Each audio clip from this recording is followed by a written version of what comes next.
Hello everyone, thank you so much for tuning into this video. My name is Kyle. I'm a lead software engineer and a Tableau DataDev ambassador, and I'm here to talk to you today about Tableau API authentication.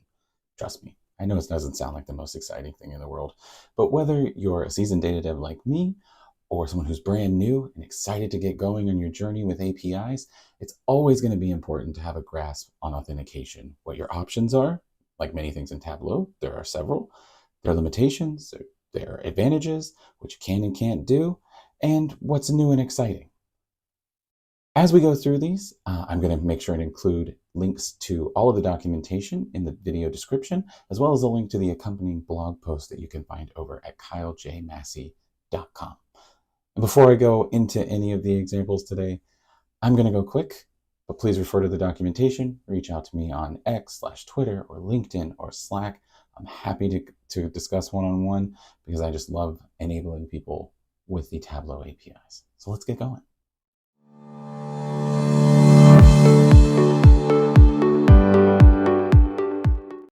All right, so the first authentication method that I want to cover today is username and password. And I bet you can probably guess what's coming here. But if you take a look at what I'm showing you here, this is an application called Postman. Postman makes it really easy to get started making API calls without writing any code, inspecting what you get back. It's a great jumping off point, and I highly recommend it. But if you see here, I am making a post request to the root of my Tableau server or my cloud site, depending on your setup, followed by API, the API version, auth, and then sign in. The body of my request includes a few things inside of credentials. First is my username, my password, and then my site content URL. If you're not sure what that means, go to your site in a browser and you'll see it in there after sites/. So when I send this request to Tableau server, what I get back is another object with credentials. And this gives me some useful information about the site that I'm interacting with, such as the ID or the LUID, again, that content URL, the user that I'm authenticated as, and the LUID for that user. But the most important thing that I want out of this here is the token. You can think of this token as really the key that unlocks the front door for all of my subsequent requests. So I'm actually going to grab this and jump over to another request.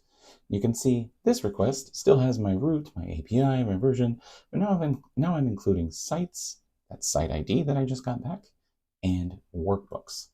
Now, when I paste in my token here inside of a header called X Tableau Auth, which I'll include with every request that's not a sign-in request, and hit send, now I get back a really long object, but what I'm getting back here is an object that contains some information about the number of pages and items available, but the meat and bones here is really an object for each workbook on my site. You can see just how easy it is to get started querying some of these things. Now, another popular way to interact with the Tableau APIs is via Python. And Tableau actually supplies a Python client called Tableau Server Client. So you can see here, in order to do something very similar, I'm again providing my URL, my user ID, my password, my site content URL. And this is basically how I build this sign-in request. One of the big advantages here of this Python with context manager is that in the background, what it's doing is it's making that same API request. It's getting that token. It's saving it for me, and it's automatically building those requests moving forward to include that token.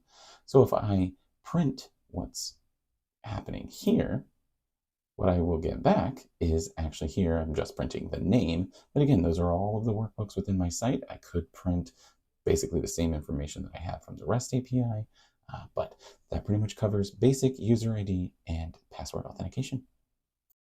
So just a few notes on user ID and password authentication. It's probably the easiest to get started with, like I said, which makes it a great thing to help you just dive in and not really worry too much. But a couple things to keep in mind is don't share your user ID and password. So if you're writing code that other people are going to interact with, or that's going to end up in some sort of production environment, you really want to be careful with your credentials. Try to use some sort of credentials store if that's something you have available to you, or encrypt these values, save them in a database. Don't just put them in your code. That's really the biggest risk that goes along with user ID and password authentication. Just you want to think about it. You don't want to embed your credentials as a site administrator or a server administrator. Somehow those are exposed, and now a bad actor can do everything that you can do. That's really the biggest caveat that I would throw out with this authentication type. It's great for beginners. It's not the most secure.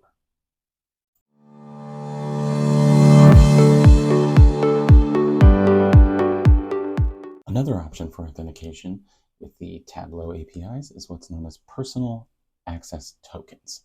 As the name implies, these are tokens that a user can set up for themselves that allows them to interact with the various Tableau APIs without needing to share or hard code their user ID and password. Now, don't worry, these tokens limit the user based on their permissions and their site role, so they can't just create one and take over the world. But let me show you what that process looks like.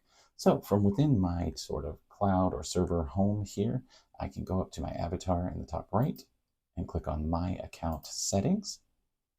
And within the section in the center here, I scroll down just a little bit, I will see a section labeled Personal Access Tokens. So the first thing I need to do is give this token a name. And for that, I'm just going to call it Kyle.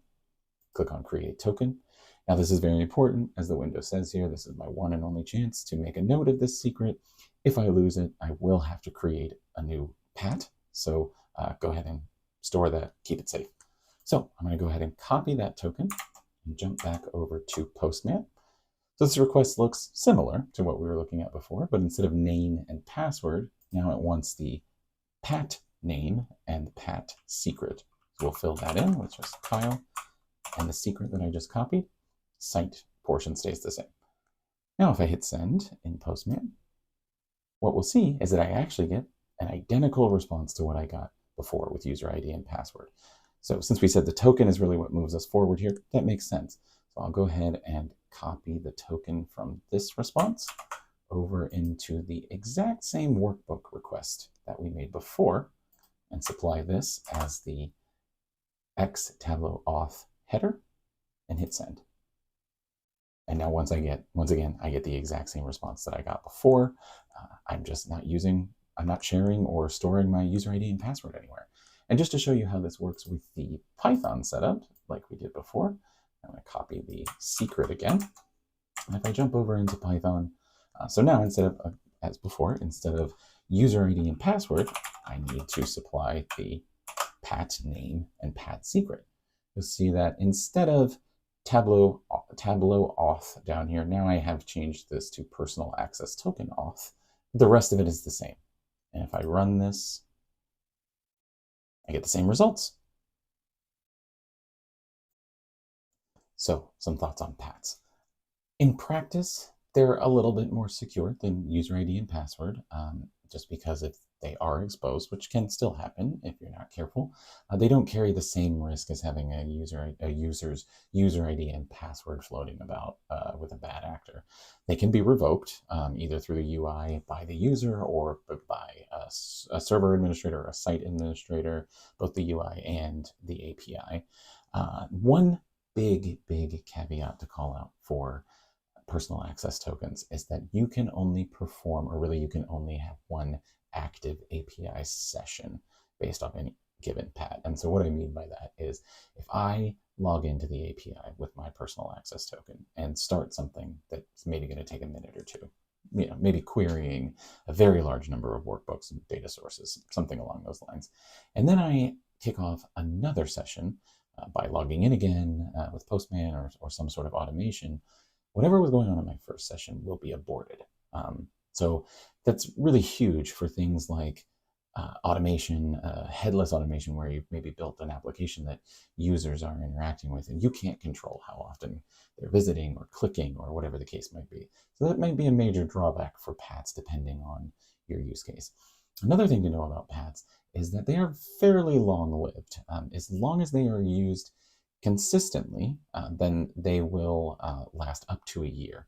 If they're not used, they will be revoked after a certain amount of time. Check in the documentation for the defaults. Your server administrators or site administrators can also change that amount of time. But in some situations, having a very long-lived token can be deemed a risk, especially if you work at maybe a financial institution or government agency. So that's also something to know as well. You don't own the encryption, decryption side of things with a PAT, and they could potentially stick around for a long time as long as they're used.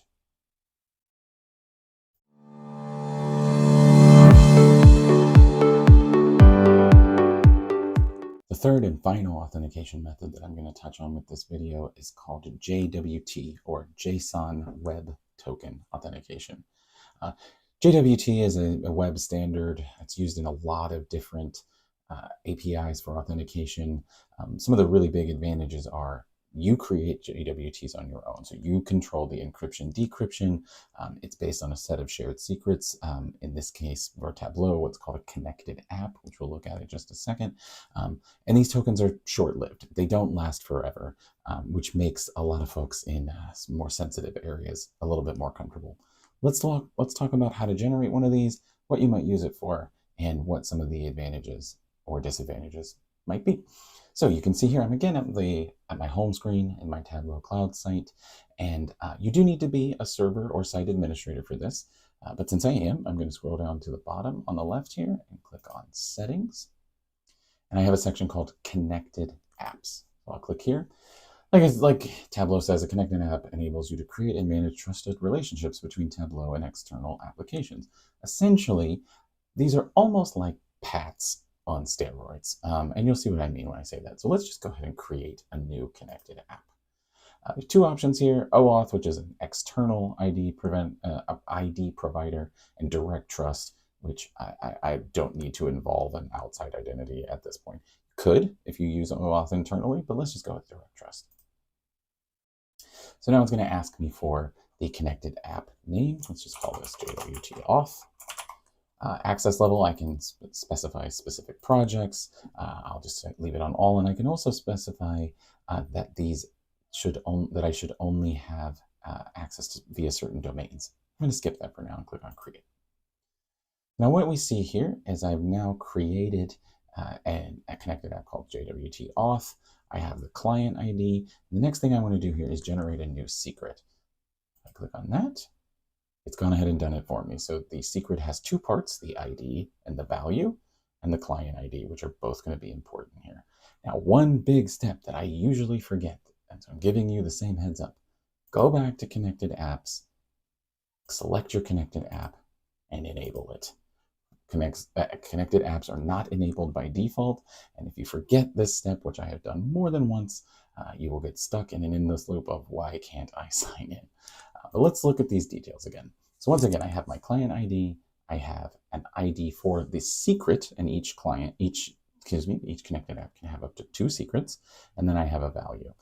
So we're actually going to jump from here into Python. So I'm going to first copy the client ID and put that into a credentials file here. I'm keeping these in a separate file just because they're all kind of long strings, and it'll make the next screen that we're going to look at a little bit easier to read.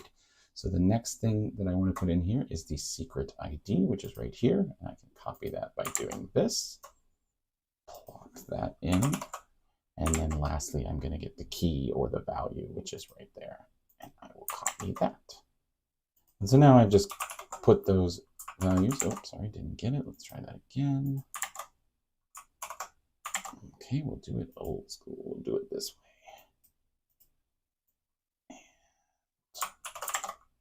Put that in here. Now let's save. So now let's look at how we build a JWT. So this is, I'm using, in this example, I'm using Python. There are libraries to do this in just about any language you could think of, but the structure of a JWT is going to be the same no matter how you build it here. So I'm passing in a few things here. So I have ISS, which stands for issuer, which is my connected app's client ID. The expiration, which in this case, I only want this to be valid for 10 minutes. So after 10 minutes, whether it's used or not, the token that I am about to generate can no longer be used. I can bump this down even further if I want further restrictions or further control on how long this token lasts. The JTI is a unique stringed identifier. It just needs to be unique, essentially, is what we need to know here.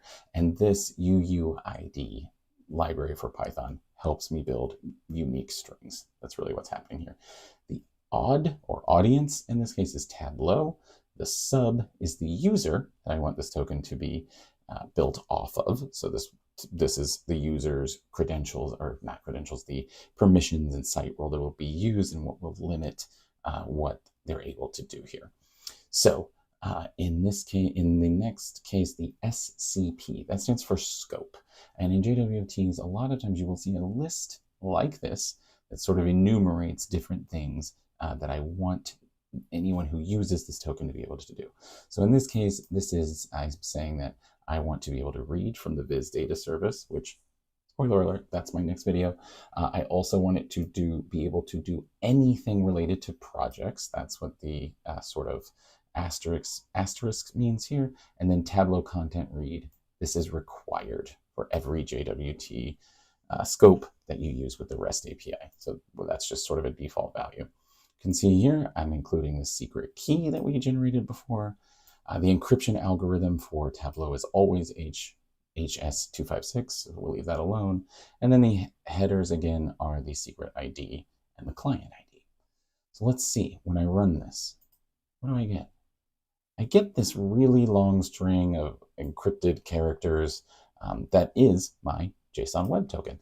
So now if I grab this token and hop back over to familiar old Postman, now I can use this token to sign in. So now instead of using the name and password or pat name and pat secret, I just have a field here called JWT. And when I hit send, I get my familiar response about my site, my user, my token.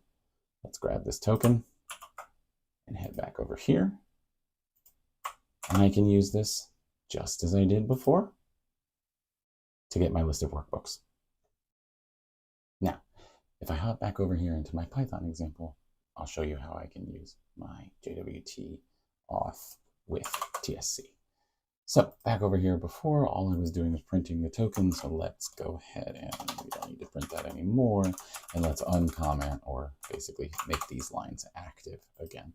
So now we can see this looks familiar. I'm instantiating a server, same URL, same site, but now I'm using JWT auth. And I'm using the token that I created a little bit earlier in this function. So now if I run this, I will get a list of projects this time instead of workbooks. But you can see that this authentication method provides the same type of experience, same type of results. It's just a different way of going about it. So some takeaways on JWTs, on JSON web tokens. As you can see, they require a little bit more coding. They require a little bit of knowledge about either Python or some other language that'll actually take care of generating the token for you. Because they are short-lived, you need to understand how to run this code in a repeatable way. But they give you a lot more flexibility in terms of life cycle of the token, which is very important in some industries and some scenarios. They are not limited to one session at a time, but in general, what you would do is generate a JWT before every action that you need to take. That's the most efficient way to do it. That way you never have any question about whether the JWT that you've been passing around in code potentially has expired, anything like that. There is much lower chance of these credentials or things being exposed, since even if the token itself were to be intercepted in some way or exposed in some way, it's only valid for as long as you have said it is when you generate it. But same caveat applies. Make sure and keep your client ID, your secret ID, and your secret value secret. Don't share them, don't hard code them. But in general, JWT is going to be the most secure. It's also one of the newest ways that you can sign in with the Tableau APIs. And if you're really looking to build a full application or some sort of full automation suite, you really should look into JWT authentication because it provides the most robust, the most secure, the most flexible way of signing in.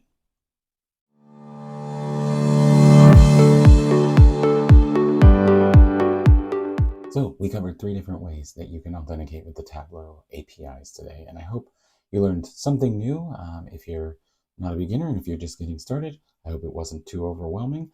But obviously the next question becomes, what's the best option? And like so many things in life, obviously it depends. right?